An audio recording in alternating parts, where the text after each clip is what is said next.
What's up, YouTube? This is Too Raw for TV. So this isn't my team. My team is the Chicago Bulls, and I'll talk about them in a video later today. But I feel like this team is like my baby, man, because, and the reason why I say this is I've been watching this team for many, many years, since before this team was on the radar, when they were a mediocre team that might go 36 and 46 in a year. The bumbling Bucks. The Bucks that have been a bad team since around 1990 onward, with the exception of the couple of years when it was the big three of Sam Cassell, Ray Allen, and Glenn Big Dog Robinson. Which George called fucked up. But nevertheless, they have been a horrible team, and I like Giannis a lot, man. I like him as a player, as a person, for the most part as a competitor. I love his old school mindset, and I love the fact that this team came seemingly out of nowhere, despite the pressures of the media, the mainstream media, for Giannis to go elsewhere and help some other player, uh, you know, in a supportive role, help some other player add to their legacy. Giannis is like, no, I want to be the man. I'm a player capable of leading my own team to a championship. I want to change the culture here in Milwaukee. And they want a championship. And that should be appreciated. There are always going to be those who are going to say, well, if this didn't happen, if this guy's foot was, behind the line, et cetera, injuries, I get all of that. But they did accomplish, in my opinion, a miracle considering the ineptitude of their fucking coach. They won in spite of Mike Budenholzer, not because of him. Giannis won a championship, dominated the NBA Finals, and won Finals MVP in spite of the fact that, in my opinion, he has the worst Robin and Chris Middleton of any NBA champion in recent memory. Maybe even not so recent. Now, earlier this year, I gave this team excuses because they had a lot of injuries, you know, just a plethora of injuries. So much so that it was hard to gauge them as a team. And then, of course, the outbreak happened that affected everybody. Players in and out of the lineup, no real time to get any cohesion, new faces on this team. So I didn't want to be premature in criticizing them. But after their loss to the Cleveland Cavaliers in a game that was never really close, and no disrespect to the Cleveland Cavaliers, they are a team that's dangerous, and they may surprise some people in the playoffs. They most definitely may surprise some people in the playoffs. And their coach Bickerstaff, in my opinion, is the runaway head coach of the year. Even though the mainstream media love to pick big market guys, uh, Bickerstaff is the coach of the year. But I have to say this about this Bucks team, man. I did a video, I think it was last week, warning about this. To me, they seem to have some of the bad habits that LeBron's Cavaliers teams used to have. Not the earlier ones from 2007 through 10. I'm not talking about that team. I'm talking about those Cavs teams from 2015 all the way to 2018. Those teams, when you consider how weak the Eastern Conference was, I used to wonder to myself, why is this team not winning 60 to 65 games every goddamn year? They go 53 and 29, 50 and 32, you know, 54 and 28. They would lose a lot of games that they should be winning.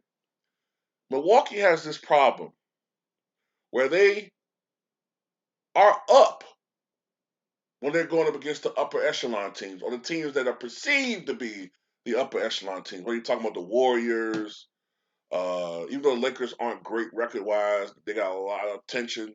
They get up for the Lakers, they get up for the Nets, they get up for a perceived rival like the Bulls. They get up for all these great teams, right? But they play down to teams they think, you know, aren't really that great. And this is dangerous. Now, Cleveland was able to get away with this because, like as I said before, they didn't have that much competition. I mean, what the Raptors, uh, the Celtics, but the Eastern Conference is very, very competitive. I mean, you look at from 1 through 7. There's only like 3.5 games or so separating from 1 to like 6 or 7. It's an extremely competitive conference. I mean, this is the most competitive Eastern Conference I can remember in recent, maybe ever. And a lot of teams have improved. And there's a lot of dangerous teams out there, my friends. A lot of dangerous teams. The Miami Heat have what it takes to get to the NBA Finals. The Cleveland Cavaliers have what it takes if they go on some type of miracle run to go to the finals, at least the Eastern Conference Finals. There's a lot of room for upset. And I'm telling you right now, the Milwaukee Bucks, the way they're going right now, they're primed for an upset. They're primed to lose in the first or second round of fucking playoffs.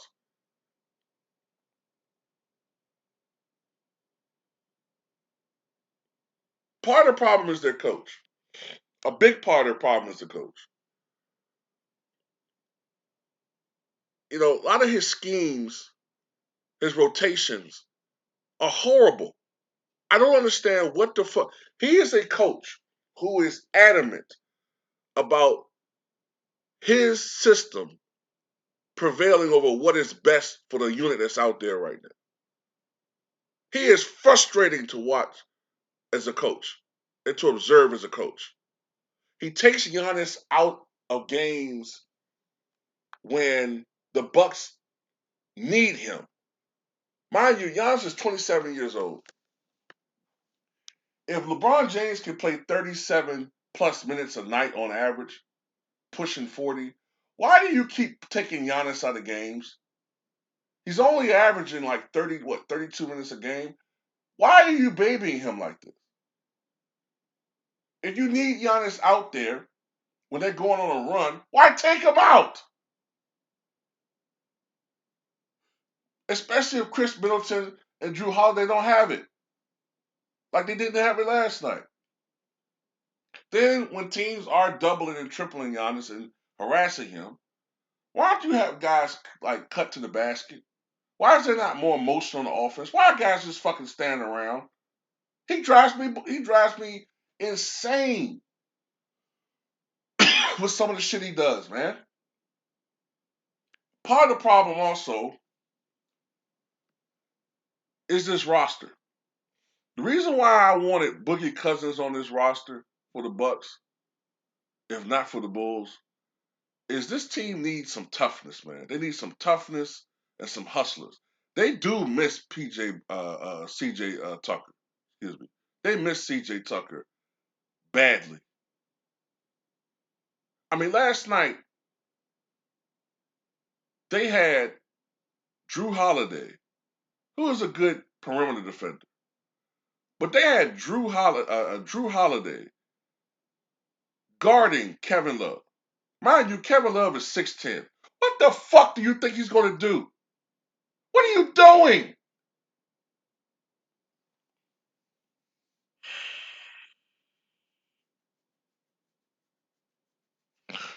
Then they have guys on this team who just suck. They're not energized to play. Sometimes this team just goes through the motions. And they're not amped up to play the teams they perceive to be lesser. Meanwhile, Cleveland is looking at them as the defending champions. They're motivated. The Washington Wizards, they say, hey, we're playing the defending champions. Everybody else say, look, we're playing the defending champion, right? We're playing the defending champion. I've said this before. Anybody that knows basketball knows this. It's very hard to repeat as champions because you have to go twice as hard as you did the year before. Everybody's gunning for you. This shit they're doing, where they think they can just turn it on and off, this shit is going to backfire on their ass. It's going to backfire on them. Look, the Bucks are capable of winning championships without having home court advantage, but you don't want to be so goddamn low to the point where you're the fifth or sixth seed, because then you're testing history. You're testing history. Have we had second and third seeds win titles? Yeah. Have we had four seeds win titles? Just once. The 1969 Boston Celtics. And we only had one other seed lower than that win a title, and that was the miraculous 1995 Rockets, who were the sixth seed in the Western Conference. Currently, I think the Bucks, I think they're the fifth seed, closing in on falling to the sixth seed.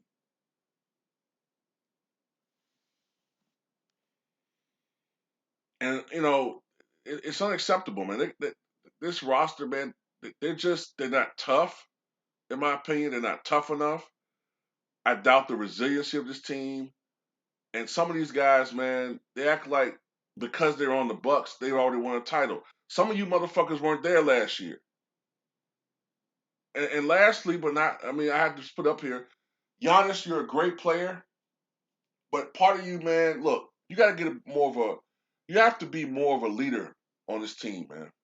You're a nice guy. Maybe part of his culture, but you got to fucking be, if the coach isn't doing it, you got to get in these guys' faces. You got to be more animated, man.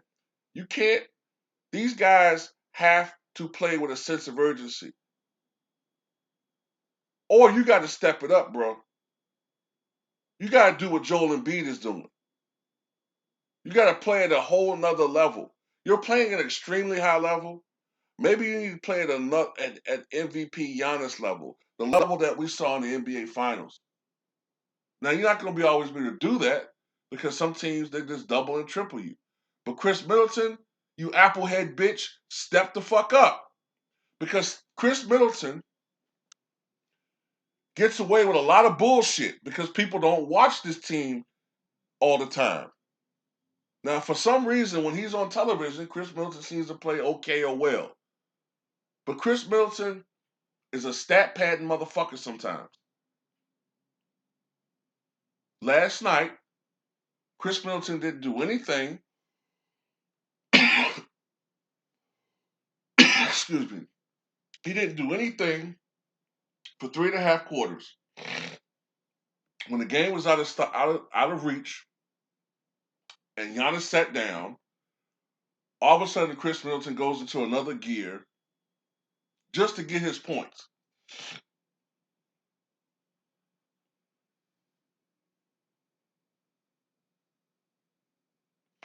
Now this team does have some other issues. They don't have Drew Holiday. They don't have Brook Lopez. I don't know what the fuck's going on with him. When I hear he's not going to be back until April. Drew Holiday has been horrible for much of this year. They got a lot of things going on, man, but they got to get it together, man.